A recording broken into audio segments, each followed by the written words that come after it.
Bem, minha gente, agora sim a gente volta com esse caso exclusivo aqui do nosso TN. Temos novidades do caso das crianças encontradas em cárcere privado da região de Santa Teresa, região serrana aqui do Espírito Santo. Jorge Bitt já está comigo aqui nos estúdios para falar da questão aí do indiciamento dos pais das crianças, ô Jorge. Perfeito, Douglas. Para ser mais exato, foi o seguinte: eles foram indiciados, o pai e a mãe, por abandono intelectual, cárcere privado e maus tratos. Repete pra gente, foram indiciados por... Abandono intelectual, cárcere privado e maus tratos. Certo. Esses crimes são previstos no Código Penal. Essa história, né, Douglas, chamou muita atenção aqui. A gente deu em primeira mão essa história que aconteceu em Santa Teresa. Só que o que acontece? Esse casal, ele veio para o Espírito Santo fugido. Ah, é? Fugido de quem? Veio fugido do pai da adolescente de 13 anos. Peraí, atenção. Ó, essa aí é uma informação nova. Essa é uma informação nova.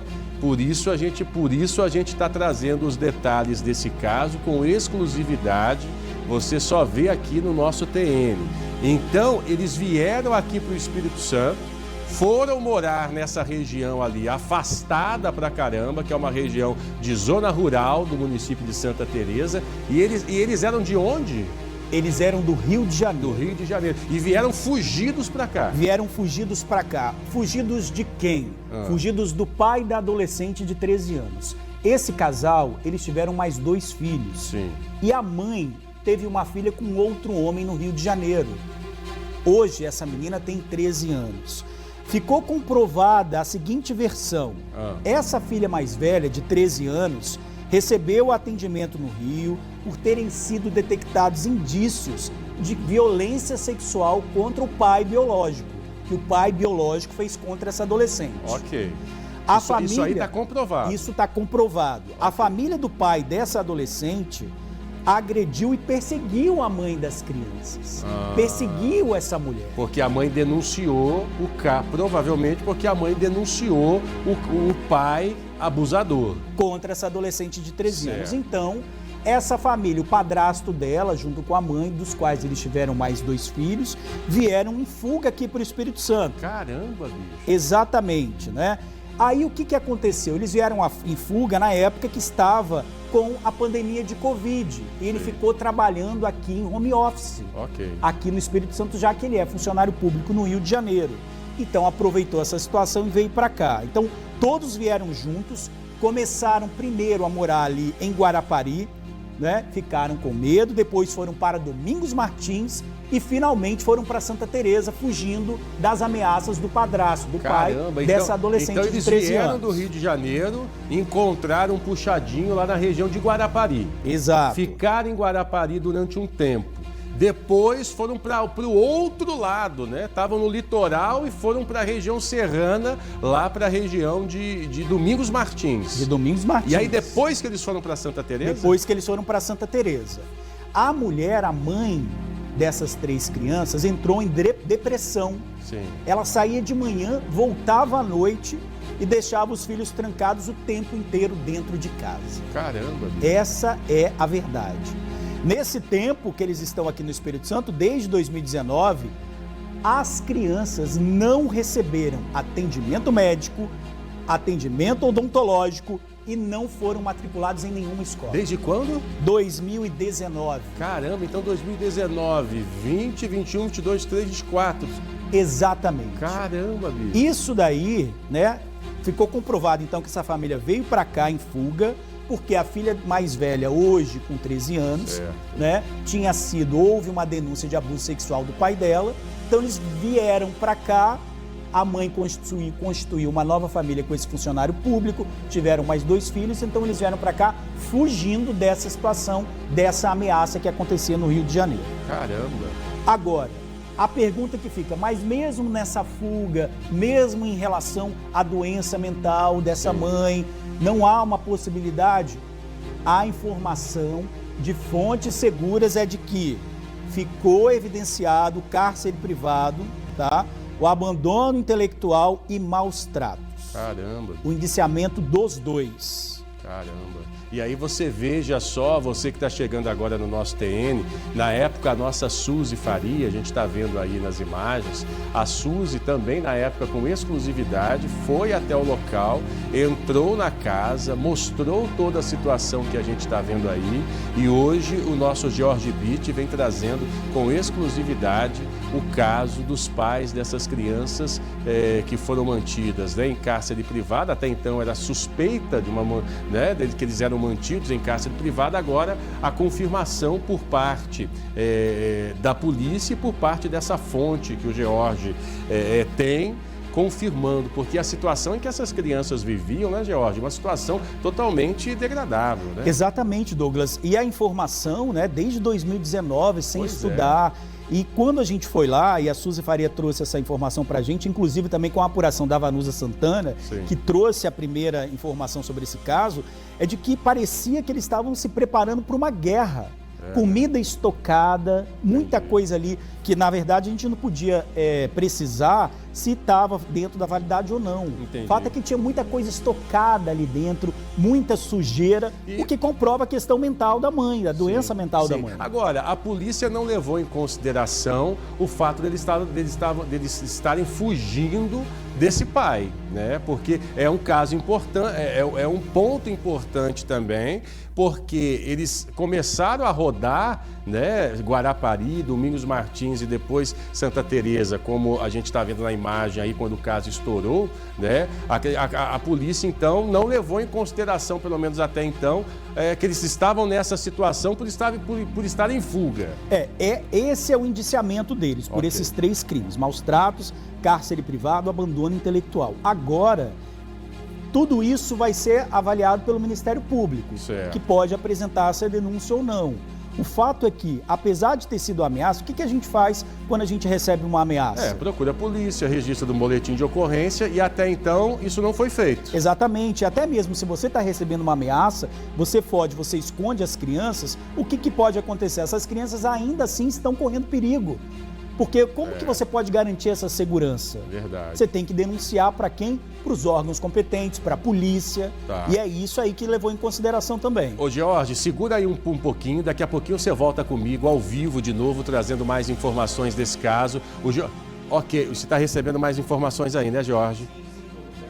Trago mais. A fonte do George está passando mais informações para ele ali. Vamos seguir o jornal. Daqui a pouquinho o George volta trazendo mais detalhes dessa história para a gente, exclusiva aqui do nosso TN. Gente, olha só, 1h17. Vamos agora voltar a falar do caso exclusivo do TN de hoje. Esse caso aí que o George está apurando junto com a fonte dele, trazendo informações exclusivas desse caso aí, novidades do caso das crianças encontradas em cárcere privado, lá na região de Santa Teresa. George, você vai trazer informações para a gente agora. Tem 2 novas informações que você vai trazer para a gente. Acho que a primeira, primeiro, qual é a que você tem? É em relação à religião, Douglas. A religião. Em relação à religião deles, tá? Olha só, esse casal, ele acreditava, estava relacionado a uma religião que acreditava que o fim do mundo estava próximo. A religião que eles frequentavam acreditava que o fim do mundo estava próximo. Okay. Né? Então, de acordo com a mãe, por isso que tinham muitos alimentos em casa. Né? Mas isso também bate com a questão de que eles estavam fugindo do padrasto da adolescente de 13 anos. Sim. Então, tinha muita comida em casa por causa dessa religião, mas também tinha a questão de que as crianças ficavam ali dentro o tempo inteiro. Então eles não podiam sair muito. Então eles pensavam que o mundo poderia acabar a qualquer momento e ali dentro da casa, pelo menos, eles tinham alimento, tinham o que pudesse manter eles ali, né? Exato. Então, assim, a gente vê, para quem está chegando agora, esse caso aconteceu em Santa Teresa, né? Os pais dessas 3 crianças, uma adolescente e 2 crianças, foram indiciados, gente, por 3 crimes, tá?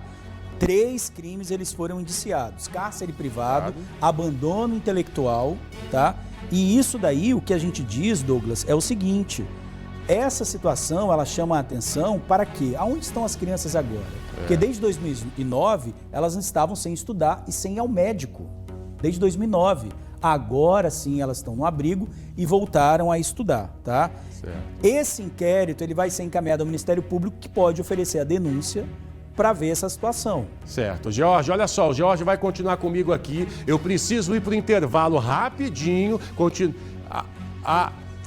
Ok. Eu pensei que fosse o intervalo. Falaram para chamar a passagem, eu entendi que fosse a passagem do intervalo. Desculpa, eu entendi errado aqui. Na verdade, a gente vai ver, Jorge, a passagem da Suzy, que esteve lá no local. É que passagem, gente, é o nome técnico de quando o repórter aparece na reportagem, né? Vamos acompanhar aí a Suzy quando ela esteve lá no local. O pai das crianças permitiu que a gente entrasse dentro da casa para mostrar a situação que os policiais encontraram. De acordo com ele, há muita explicação para dar por conta da casa desse jeito aqui. Como ele falou, a esposa tem depressão e acabava por não cuidar do aposento. Mas como vocês podem ver, olha, a situação que as crianças foram encontradas são essas aqui. É claro, há muita sujeira, muita infiltração. De acordo com ele, há comida sim, deixa eu ver aqui, deixa eu ver se eu consigo abrir para mostrar que, segundo ele, havia comida. Olha, a gente pode mostrar que a geladeira está desse jeito. Segundo ele, havia comida aqui para as crianças poderem estar comendo. A gente vê que tem algumas coisas aí mesmo. É um freezer, algumas coisas estão aqui dentro, né? Ele falou que tinha, não sei se estão ainda dentro da validade, mas segundo o pai, estava aqui para fazer comida. Aqui, ó, é o quarto em que as crianças dividiam com a mãe. Vocês podem ver, eles estariam de mudança para uma casa nova, depois que foi visto essa situação aqui, que o Conselho Tutelar esteve, levou as crianças. Enfim, o pai e a mãe decidiram então alugar uma outra residência para poder as crianças viverem. Aqui era o quarto das crianças, como vocês podem ver, tem 2 camas, muitas roupas aqui ainda, espalhadas por aqui, né? E a casa não está realmente, ele até concorda, em boas condições. E foi isso que impressionou tanto o Conselho Tutelar quanto os policiais que estiveram aqui, de descobrir a casa desta maneira como vocês estão vendo. O pai disse que as crianças ainda estão no abrigo, que eles têm 30 dias para mostrar as evidências que as crianças não estavam em cárcere privado aqui, nem estavam também passando fome, presas. E quando isso se esclarecer, segundo o pai, as crianças voltariam para dentro da casa deles, para dentro aí da tutela da mãe e dele. O servidor público mostrou as fotos da família passeando em Santa Teresa e ainda visitas que eram feitas à casa dele, para provar que todos viviam muito bem. Mas a justificativa não consegue apagar da mente dos moradores da região o que aconteceu. A notícia de que as 3 crianças viviam em cativeiro correu rápido e causou revolta. Eu fiquei assustada, né? Preocupada, até assim... Sei lá, né? A gente se sente mal saber de uma notícia dessa, que a gente eu não imaginava tantas coisas assim, né? Que a gente ficou sabendo. As pessoas achavam estranho, né? Você tá vendo aí a parte, um trecho da reportagem da Suzy, né, Jorge? Que ela foi lá. Eu lembro, até tô me recordando aqui, foi num final de semana que a Suzy esteve lá em Santa Teresa e mostrou essa história que a gente está trazendo agora, a atualização com exclusividade. Para você que está chegando agora no TN, o Jorge vai trazer para a gente aqui mais detalhes desse caso das crianças. Jorge, por gentileza. Então, Douglas, para dar essa informação, é o seguinte, esse caso aconteceu em Santa Teresa, moravam nessa casa o casal, mais 3 crianças, uma adolescente e 2 crianças. Essa família ela veio fugida do Rio de Janeiro, por quê? Porque o ex-marido dessa mulher fazia ameaças a essa família. Havia indícios também de abuso sexual contra a adolescente de 13 anos, filha dele. Então eles vieram para cá, passaram por 3 lugares até chegar a Santa Teresa. Guarapari, Domingos Martins e Santa Teresa. Perfeito. Então eles ficaram nessa casa. Essas crianças e essa adolescente não saíam, ficavam Segura aí, Jorge. Eu vou para um rápido intervalo, já volto com mais informações, hein? Atenção! Bem, nós estamos de volta com o nosso TN, trazendo informações exclusivas desse caso do cárcere privado das crianças, né? O George Bitt está acompanhando essa história com a gente aqui no TN. George, a gente tinha parado junto com um amigo e amiga do TN, avô, avó, que estão aí acompanhando a gente agora, nesse caso terrível, de que eles estavam saíram fugidos lá do Rio de Janeiro e vieram para cá. Passaram por Guarapari, depois Domingos Martins e foram descobertos em Santa Teresa por conta dessa questão do cárcere das crianças, né? Exatamente. Então a mãe entrou em depressão por conta dessa perseguição do ex-marido dela, né? Mas aí, Douglas, fica o seguinte, nem a depressão ela pode ser usada nessa questão, por quê? Porque a mãe era capaz de discernir o certo do errado, né?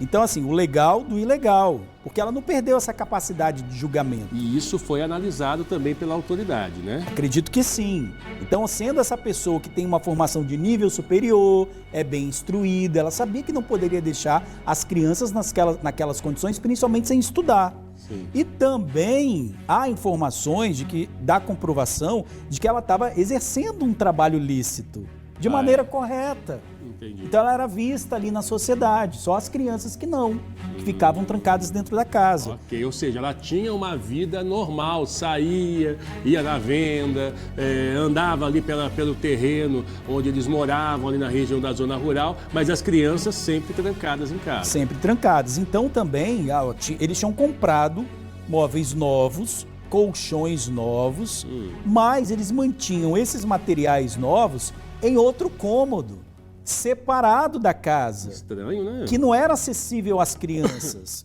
E as crianças dormiam em colchões no chão, né? O que configura também os maus tratos pelos quais eles foram indiciados. Sim. Então, sem contar também o que a gente já tinha falado sobre a questão da religião, né? Da religião deles que pregava que o fim do mundo estava próximo. Só que tem essa questão da religião e tem também o fato da perseguição, deles estarem sendo perseguidos pelo ex-marido dela. Agora, a pergunta que muita gente deve estar se fazendo agora, que está acompanhando o nosso TN, né? Essas crianças permanecem em Santa Teresa? Essas crianças estão sob responsabilidade de quem agora, João? Então, o local não pode ser dito, né, Douglas? Sim, mas sim. As crianças estão sob a proteção do Estado, tá? Da proteção do Estado. Elas voltaram na medida do possível em sociedade, estão estudando, estão recebendo todos os cuidados, mas estão sob a proteção do Estado. Tá certo. George, olha, muito obrigado, parabéns aí pelo seu trabalho. George que trouxe pra gente aí com exclusividade esse caso. A gente vai trazer o desdobramento dessa história logo mais à noite no TN2, junto com a Isabela Vidal, às 18h30, hein? TN2, a sua mais nova opção de telejornal à noite, das 6h30 até às 7h45, aqui na tela da nossa TV Tribuna, tá bom?